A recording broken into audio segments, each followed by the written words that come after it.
Hi, everybody. So today I'm going to talk about Right to Education Act 2009 in India, which talks about the right of children to free and compulsory education from the age group from 6 to 14.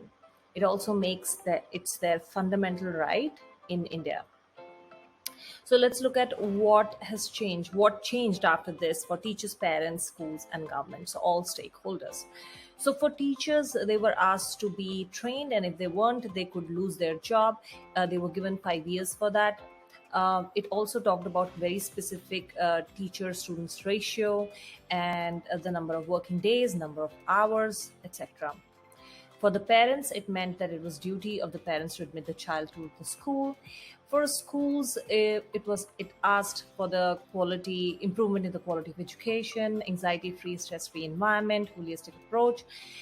It also talked about infrastructure, improving infrastructure such as providing rooms for teachers, office, kitchen for midday meal, which was a big attraction for economically weak students.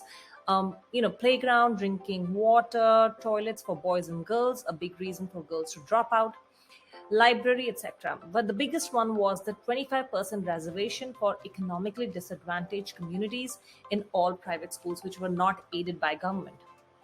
For government, it meant to ensure enrollment, attendance, and completion of the elementary education of every child in India. So let's go into the little historical background of this act.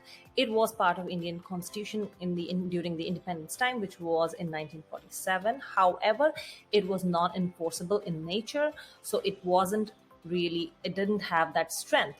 But with the 86th Amendment in the Indian Constitution in 2002, which included this Article 21A, it was included and then passed in 2009, but it really got implemented in 2010. So the biggest positive of this act has been that there has been improvement in the enrollment of the number of students who are going to school now, and government still remains the biggest provider of elementary education in India, which is 80%. So let's look at the challenges faced by this act, the right to free and compulsory education in India. So first one being children out of school. Even though this has been the strength, it has also somehow been the weakness because of number of reasons. One of them is poverty. So a lot of students are pushed into or forced into child labor because of extreme poverty. Gender bias. So a lot of girls are out of school than boys, especially in rural areas. Religion and caste has been also two important factors playing in this children being out of school. So lack of trained teachers and lack of infrastructure in school has been also a big problem. So already there was a scarcity of trained teachers, and when this act specified the ratio, teacher student ratio here, it put pressure on state government and the central government to hire more teachers, but there weren't enough trained teachers, so they were then forced to hire teachers, those who were not trained, and which ultimately you know ultimately resulted in poor quality of education.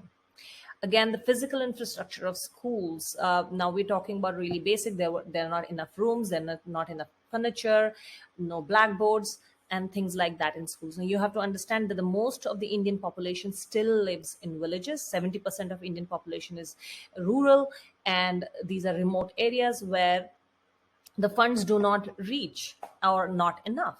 And then there are some states which are poorer than others, and whereas government gives only a fixed amount to each state, the same amount to each state, so some states are doing better than the other ones.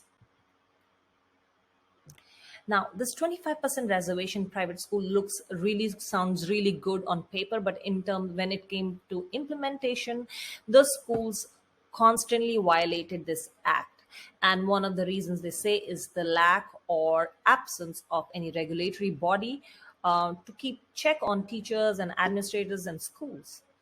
And it was seen a lot of hesitance among the underprivileged kids and the parents to send their children there, was mainly because the concern was that will they be treated equally, or will they be treated better by their peers and teachers, also what would their future be after they have graduated from grade 8.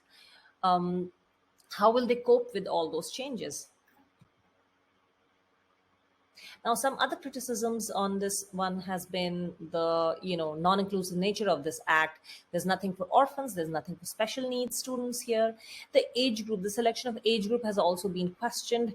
Why 6 to 14 and not 0 to 18? Because according to UN, the definition of children is from age 0 to 8, right? And the lack of awareness of this act, so it has not reached the masses, and people are still not aware of their rights when it comes to education.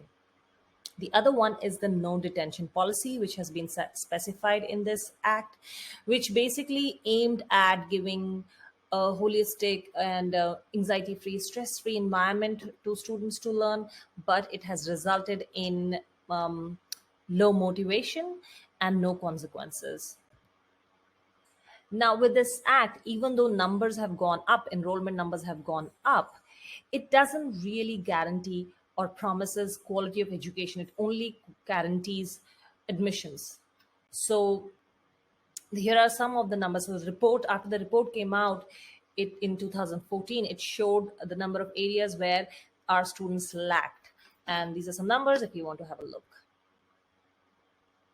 So the major reason for this has been, they say that the evaluation system, the lack or the no assessment among students. So the RTE Act specifies something which is called continuous and comprehensive evaluation, which means that a variety of different strategies to assess students' learning and very modern ways of assessing students' learning. However, India has the norm of taking exams.